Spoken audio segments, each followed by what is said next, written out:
So yun mga soy, may isang lalaking content creator din or influencer, I don't know, na nag-react dito sa video natin dun sa single mom video ko. Nung pinaliwanag ko kung bakit lugi ka pag single mom ang pinili mo compare sa dalaga, no? Hindi ko naman sinabi na sundin nyo yung sinasabi ko. Ang sinasabi ko lang naman kung ano yung mga lugi sa rational na pag-iisip, no? At eto, panoorin natin yung reaction niya. Actually, maganda itong mga advice niya. Yun nga lang, sabi ko, magbibigay din ako ng sarili kong perspective sa buhay. Okay? So, may point siya. May point siya actually kung ikaw ay isang binata, ikaw ay may financially free may financial freedom na sa'yo, maganda ang cash flows mo, talagang lugi ka. Lugi ka talaga. Sorry sa mga single mom din. Pero, if you are convicted to love her, and you are willing to take the risk, then love her. Pakasalan mo siya. But, make sure na magde-decide ka based on love, not based on your feelings. Kasi kapag yung feelings mo nagbago, like for example, kapag pinakasalan mo siya, tapos maraming sinasabi ng tao, pangangantyaw sa'yo, of course, pagtawanan ka ng iba. So yun ang mga soy, cut ko lang muna dun sa part na yun, no, mga soy. Medyo contradicting kasi yung pinapaliwanag ni Utol. Sabi niya mag-base ka sa love, wag sa feelings, no, kapag gusto mo mag-decide dun sa babae na iniirog mo. Kung bakit ko nasabing contradicting siya, kasi 'di ba yung love galing sa feelings 'yon. So kung sinunod mo yung love, no, hindi pa sinusunod mo rin yung feelings nun. Yung parang ganun yun eh, 'di ba? Hindi naman rational o logical na pag-iisip ang gumagana sa iyo kapag pinili mo ng ma-in love at hindi na paganahin yung isip mo. Love na ang nagdidesisyon sa iyo, hindi ba? Sa madaling salita, feelings na ang nagdi-decide, no, ng decision making mo pagdating sa relationship na yan, sa pag seryoso, pag dive dun sa relationship nyo sa babae, no. Para sa akin very alarming to, medyo hindi ko mapapayo tong ganito. Pero kanya-kanyang trip naman yan, di ba? Pero for me, mga soy, kilala nyo ako, tagal nyo na napapanood yung mga video ko sa TikTok, di ba? Nung mga panahon wala pa sa Facebook. Hindi ko talaga sinasuggest yung ganyan, no? Na love ang magdesisyon sa'yo pagdating sa relationship. Dapat talaga isip, no? Isip talaga. Hindi ko sinabing huwag kayo magmahal. Ang sinasabi ko, gamitin nyo pang desisyon talaga, isip. Pwede naman kayo magmahal at the same time, pero lagi pa rin talaga mauuna ang utak, no? Sa mga nagsasabi na hindi nila kayang gawin yon, mahina lang talaga yung pag-control nyo sa feelings nyo.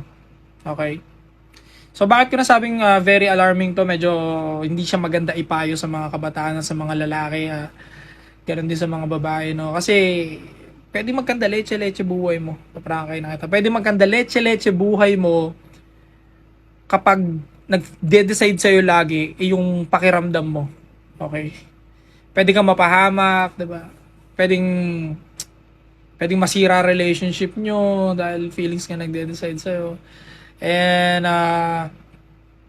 bilang lalaki, dapat hindi talaga feelings nagde-decide sa mga ganyang bagay. Tapos parang sinasuggest pa ni Kuya na pakasalan mo agad, parang gano'n.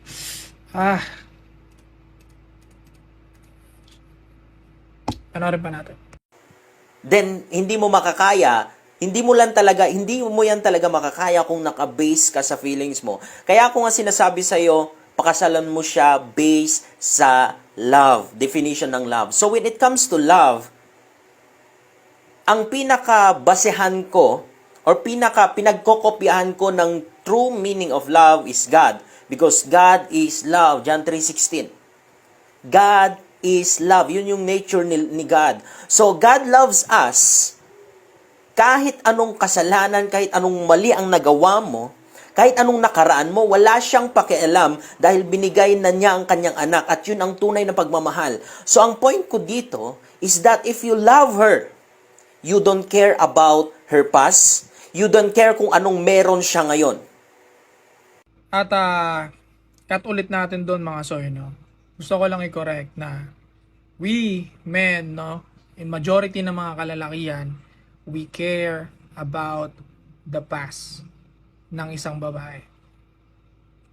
May pakialam tayo sa past nila.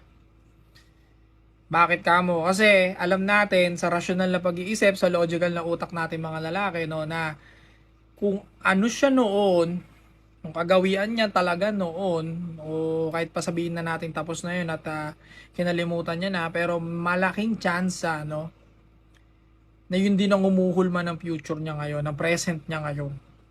Okay? Kaya nga that's why kapag nagkaroon ka ng karelasyon na isang chick, no, na dumaan sa 200 cheese dog, 300 cheese dog for example, Sparta, no? Oh, 300, diba? Kung papansinin mo, kadalasan in majority ulit, hindi general, no, mentally unstable. Yung emosyon nila, pa-ups, pabago-bago, minsan bad trip sa'yo, minsan sweet sa'yo, moody sobra, mood swings. Alam ko, mood swings yung karamihan talaga ng mga babae, pero yung sa kanya, ang lala.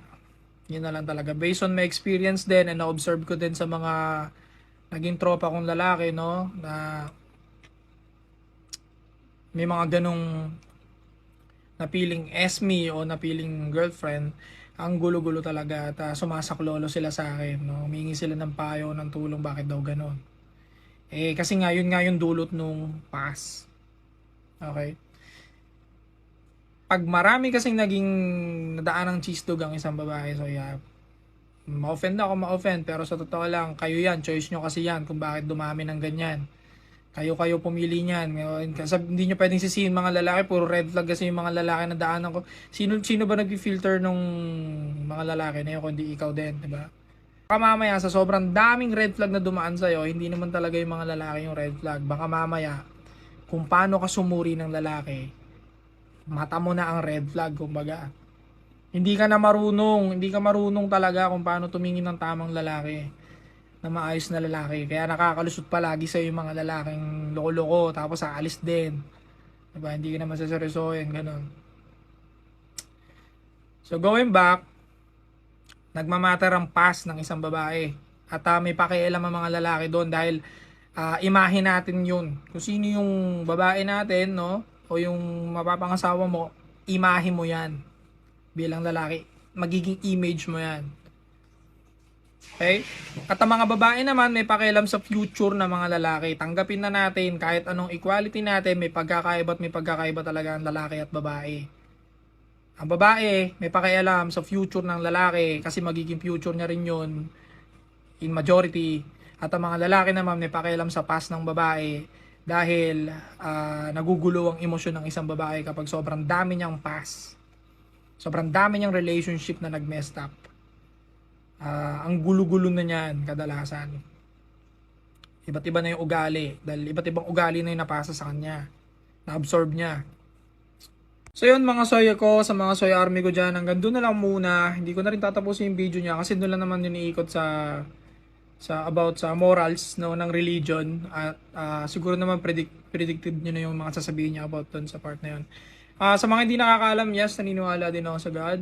At marami mga bagay na sa kanya ko hinihingi ng saklolo kapag mga bagay na tulad ng kailangan ng lakas ng loob, mga ganon. Sa kanya ko rin hinihingi yun. Sadyang mahirap lang kasi i-debate, diba? Sa ganong part, no? Doon lang ako sa mga usapin na alam kong pwedeng magkabatuhan ng facts, no? And rational na pag-iisip, no? So, yun lang naman yung take ko dito sa video na to. At sa mga gusto pang mag-cut ng video ko or magbigay ng opinion, sige lang, sasagutin ko yan basta may sense, no? And, hihintayin ko kayo. Tsa!